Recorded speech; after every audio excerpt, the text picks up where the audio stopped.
Welcome to the London Property Podcast, your go-to source for navigating the complex and ever-changing London real estate market. Our digital marketplace provides informative and educational content from industry leaders through podcasts and videos. We cover various aspects of the real estate experience, including buying and selling, finance, law, tax, construction, design, and more. Join us as we delve into the latest trends and developments in the market and gain valuable insights from our panel of experts. Hello and welcome to London Property. I'm your host Farnaz Fazaipour, and today we're analysing some of the topics in the news, and we're delighted to welcome back to the show Katherine Simpson. Welcome back.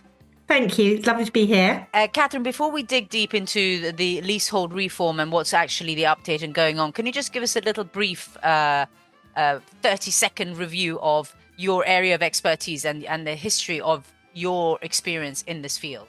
So I'm an enfranchisement specialist, partner at Edwin Co. I have acted for a lot of the big landlords. So I used to work for Katherine Estate and John Lyons charity, which will be significant when we talk later about the judicial review. I now act mainly for tenants. So I like to feel that I have seen both sides and work on both sides of the fence. So I feel non-partisan. Having said that, I do have some quite strong views about the whole landscape of the reforms and the direction of travel. Brilliant. We like strong views.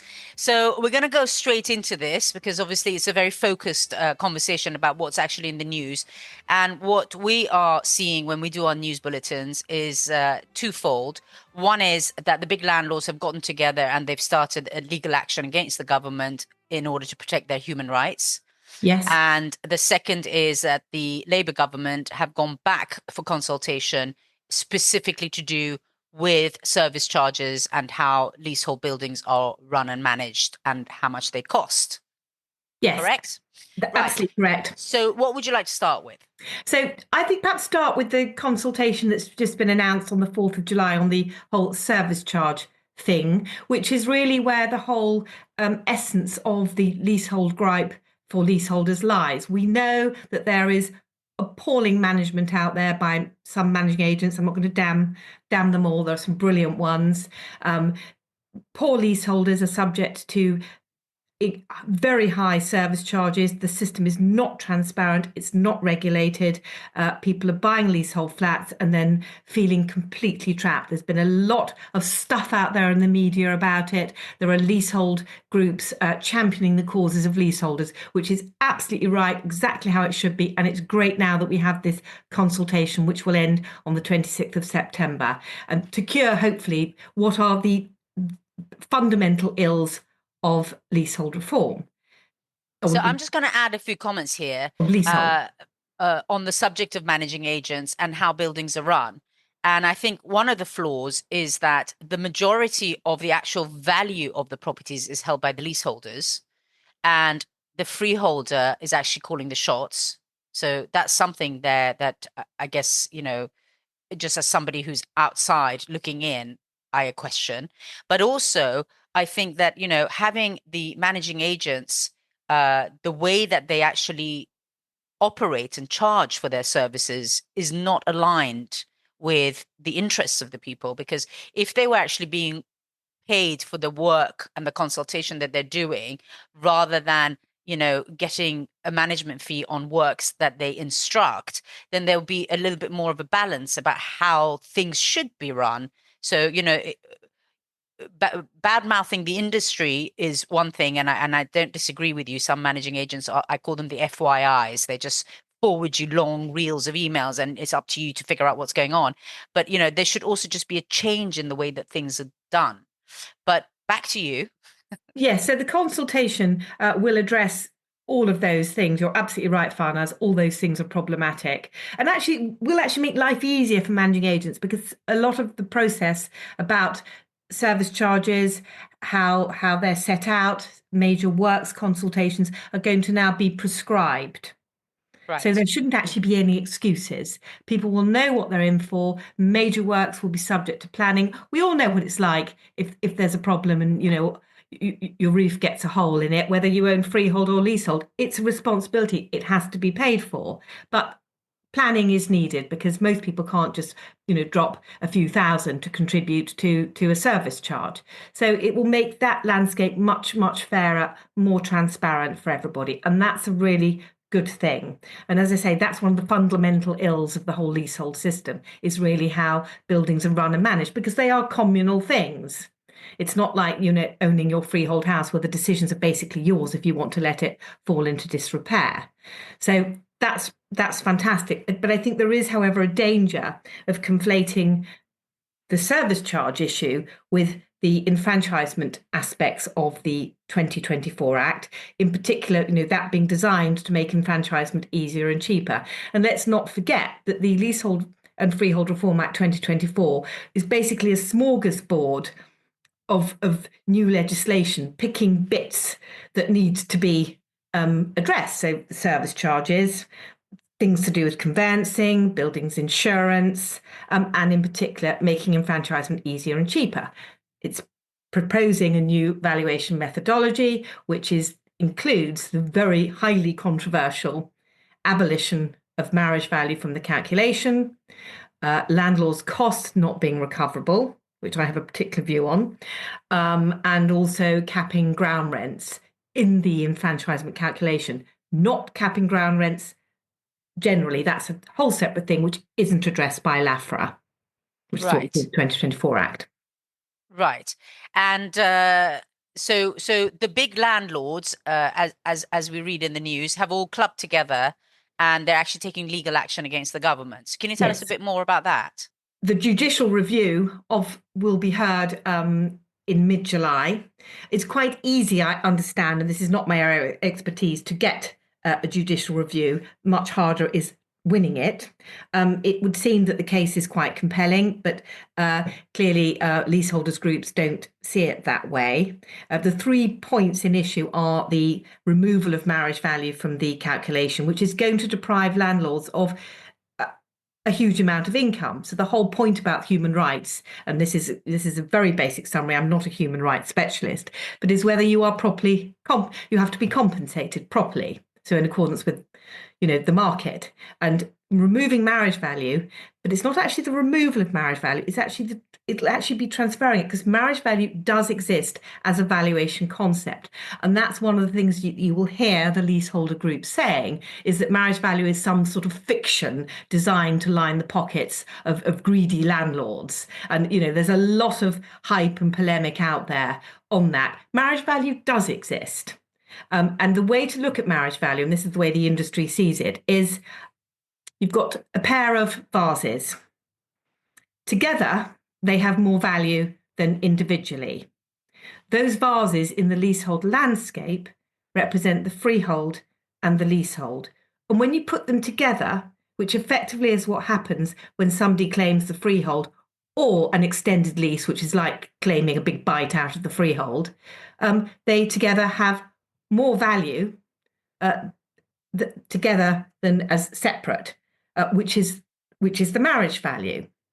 Right. So it can't just be taken away from the calculation. If it is, it's basically getting transferred into the leaseholder's pocket. And of course, those leaseholders where marriage value bites most are very often people with very expensive prime central London flats, the non-doms, all the people that, get derided by, the more ordinary, if I can use that expression, leaseholders, for owning very expensive flats in London, which they don't live in. So removing marriage value from the calculation is effectively transferring it into the pockets of the wealthy. Don't think the leasehold champions would think that was a great idea, if indeed they understood the concept. And it is difficult, and they are right to champion leaseholders' rights in the context of the service charges. But in the context of the calculation methodology, I think that the landlords have a fair chance of being successful. Right. I mean, the history of I'm talking not as an expert, but just on what I've learned over the decades, is the marriage value calculation was something that was actually commissioned and agreed and put in place by the bigger landlords. Well, at the time in 1993. In 1993, it came in, and it was an accepted part of the methodology. It's been subject to change so that it now is 50-50. It's shared 50-50. It used to be a point of negotiation. And one can see how that maybe is a little unfair. So 50-50 seemed to be fair, but the challenge now is whether it actually exists at all. And it does. And the big landlords, I think, are quite right to make this challenge. One of the landlords is John Lyons charity, who distribute, millions to inner London communities, particularly with, supporting mental health and young children and young adults who have particular needs in poverty. And the John Lyons charity simply won't be able to put that money towards the charities that support those needs any longer, which in turn affects the government, because of course they have to then pay for that. They have to pay for it somehow. It should be paid for somehow. I suppose the problem with the human rights thing is that it's about being properly compensated. So whether you are a charity or you're the Duke of Westminster, it's the same human right. The charity landscape is obviously compelling, but it can't be the forefront of the argument. Right. And what are the any other issues that are being brought up in this case?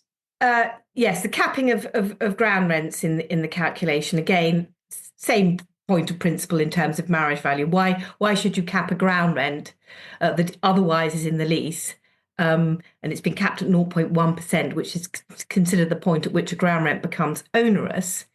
So if it goes above that in the lease, the landlord won't get the benefit of that in the calculation, which again might, subject to the judicial review, and it might yet be found to be a breach of human rights. The other point is the landlord's costs. So the landlord's costs, as a general principle, are now not going to be recoverable by landlords from tenants making claims. And, to my mind, that is predicated on, the big fat greedy landlords, which is the the line of the leaseholders. And we understand those people do perhaps are seen to exist, but in my experience, a lot of landlords are unwilling landlords. They might have inherited a portfolio of property from an aunt, and I've seen this many times with clients.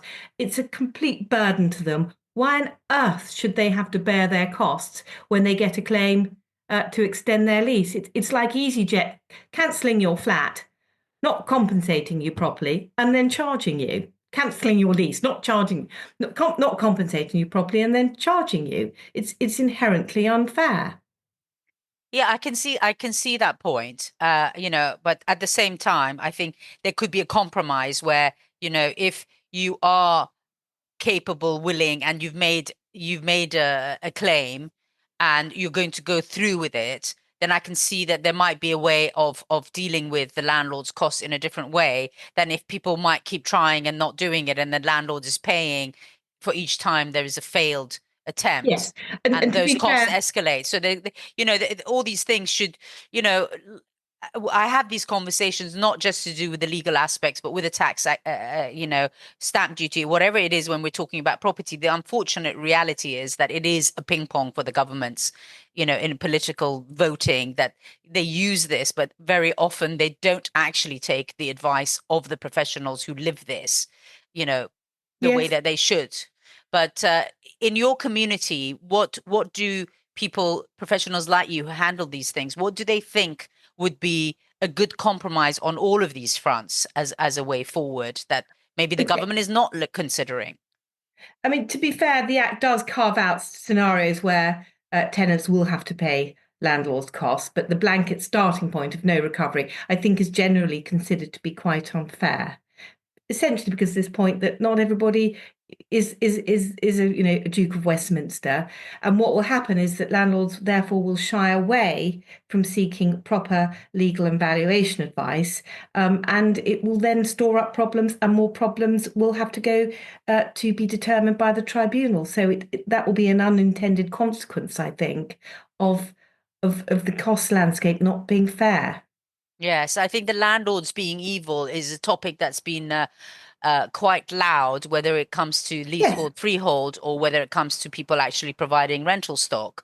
And, we're seeing 40% of the landlords leaving the market because the big evil landlords, as you say, quite often have a really tight cash flow issues in trying to actually provide these services in these houses. Yes, and the level of their stewardship is very, very high. We're not talking about dodgy landlords here. Very often people who have properties, for example, on the Grosvenor estate, don't actually want to enfranchise against them. They want to retain Grosvenor as their freeholder because they're actually quite happy with how things are run. But Yeah.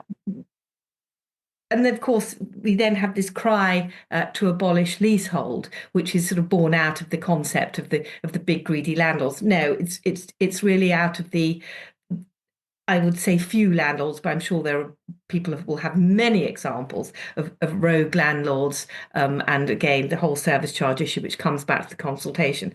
But talking about abolishing leasehold, and obviously the plan is eventually to replace it with commonhold. I mean, commonhold really is just leasehold in another sort of guise. And the problem with the community ownership is that you're going to have arguments between residents. So that is not the solution that everybody thinks it will be. Sometimes it's actually better to have a third-party landlord who is sort of at arm's length, running everything and ruling everything, as long as they do it properly and transparently and fairly. That can sometimes be better. I have seen many, many situations with groups of leaseholders who have enfranchised, who are all falling out with each other. I mean, really quite horribly. A lot of tears, literally. And you sometimes think, God, you'd be better off with your third-party landlord. So why commonhold is going to be any different, well, remains to be seen. So this whole notion of abolishing leasehold because of a few dodgy landlords, it's like abolishing the NHS because a few GPs run amok and start killing their patients. It's not the way to resolve an issue of minority nefarious behaviour. The way to do it is the service charge thing. So it's great that consultation has now begun. Yeah. And also, actually, when you look at values of properties on aristocratic estates, you can see that they have higher values because they are professional freeholders, over hundreds of years. And they attend to the neighborhoods, they create, go-to places, they monitor who comes in, from a retail perspective, office perspective. So they do actually add a lot of value to these communities. And I guess, it's the optics that seems wrong to people, like, oh, well, they own half of London, so they're greedy landlords. But actually, they're also doing a lot back for your investment in that process. Exactly. And a brilliant example of that is the Grosvenor estate. When many years ago they sold off the Pimlico part of it, I think to pay death duties. I mean, I may be talking out of turn, but they sold it off. So Pimlico was previously part of the wider Grosvenor estate. The buildings there are as beautiful as anything on the now retained Grosvenor estate, but because they're not managed under that umbrella any longer, they are seen to have a value that sits underneath that of if you then walk to Belgravia and into Mayfair, it's quite different from Pimlico, but at once it was all part of the same estate. But it has a very different feel and different values. So your example is perfect. Yeah, no, exactly. Well, listen, it's always really good to speak to you. So I guess the good news is that having first announced this in 2020, we are actually making some progress in actually getting to the final outcome. Yes. By the end of the summer, we should have a clearer idea, because I know a lot of people who have midterm leases are hoping that those extensions are going to be cheaper once the legislation passes. So there is a bit of uncertainty going on around these kind of decisions. There is, and I think that it's great that the whole service charge regime, the bad landlord thing should be addressed. Hopefully, the insurance, all of those things. There's still Building Safety Act issues. But I think in terms of enfranchisement, we may be many years off. If the landlords lose the judicial review, they will probably take it further. So it could be years before anything happens. Right. So the question is, for those people who've got leases that are getting shorter, whether they should extend their leases or wait. And okay, it depends on a number of factors, in particular the unexpired term of their lease. It's at 40 years where marriage value is at its greatest. But the thing that I say is that we've now got to the stage where people are effectively waiting for a windfall. It's like waiting to win the lottery. Yeah. It's kind of not what you do with an asset that's your home. I mean, I can see why people might hang on and wait and see, but really you're waiting for a windfall. So I would encourage most people in most situations to go ahead and make their claims. Yes, it'll be higher prices when they waited for it anyway back. Yeah, exactly, because at least be that bit shorter. Yeah. And also, if marriage value is abolished from the calculation, depending on how the capitalisation and deferment rates are prescribed, which is another part of the valuation methodology, might actually not make any difference at all. Yeah. Good point. Well, listen, Katherine, it was great to catch up with you. Obviously, you are on the panel of experts that we use when we've got members who need any sort of advice on leasehold reform, valuation, etc. So we're grateful for your support, and thank you very much for your time today. Thank you for having me. Thanks for tuning in to our latest episode of the London Property Podcast. Head over to our website where you can browse our exclusive network of top experts driving the market. As a member, you'll have direct access to our experts and their networks. Our award-winning content will help you choose the right professionals for your needs and make informed decisions about your investments. Personal recommendations are a powerful tool in connecting with trusted professionals. Let us introduce you to the right people to help you achieve your real estate goals. Contact us now to learn more about becoming a member and gaining access to these valuable resources, or joining our directory of experts.